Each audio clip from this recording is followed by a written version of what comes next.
Bismillahirrahmanirrahim. Hurmatly musulman bir toğandarım. Allah Taala bardığımızga baktılуулuk bersin. Bul baktılуулukdun oçoğu bir üy bölödögü baktılуулuk, baktılуулukdun oçoqtorunun eң negizgisi bolat. Biroq üy bölödö baktılуу boluş üçün ayal erkek birbirinin kadırın biliş gerek hurmatly bir toğan.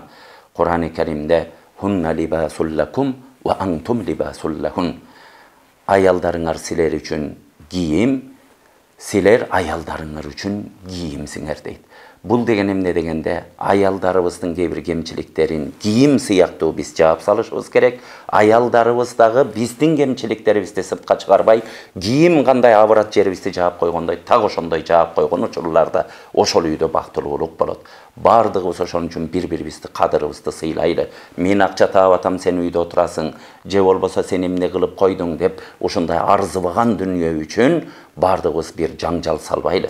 Анткени Алла Таала рызкы берген болсо сага, ошо үйүңдө балдарыңдын себеби, жубайыңдын себебинен иштебей отурса да ошолордун урматы менен берип атканын эч убакытта унутпайлы. Бир кырсыктан сактап аткан болсо дагы Алла Таала мүмкүн балдарыңдын урматы менен, алган ак нике менен Алланы күбөлүккө тартып алган жубайыңдын урматы менен сактап атат. Аны кайдан билесиң? Ошон үчүн мындай каталык иштерге такыр барбайлы.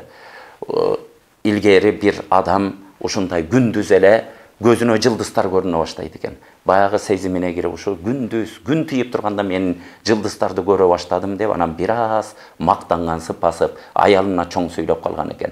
Бир күнү аял экөөнүн ортосунда кичине жаңжал болгондо, "Эй, сен кимсиң? Мен күндүз күн тийип турганда жылдыздарды көрөм" десе, "Кожоюн, антип айтпаңыз.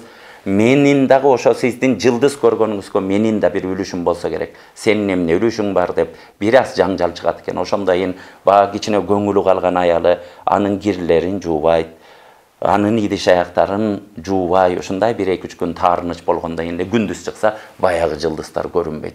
Ошол учурда баа акылына келип, ушул менин идиш аяктарымды таза жууган үчүн, кийимдеримди ушу бисмилла менин кожоюнумдун кийимин жууп атам деп ынтымак үчүн, мени таптаса кармаган үчүн, мага берип аткан тамактарым бүт дуа окуп, ошолорду береке болсун деп алып келип берип аткан үчүн мен ушундай даражага жетип аткан экенмин деп акылына келип жубайынан ушундай бир кечиримдерди сурап, ушундай бир ынтымакта жашоосун уланткан экен. Урматтуу бир тууган, биздин жетип аткан ийгиликтерибиз болсо, аялдын жетип аткан ийгилик болсо, сөзсүз күйөөсүнүн да ошол жерде үлүшү бар.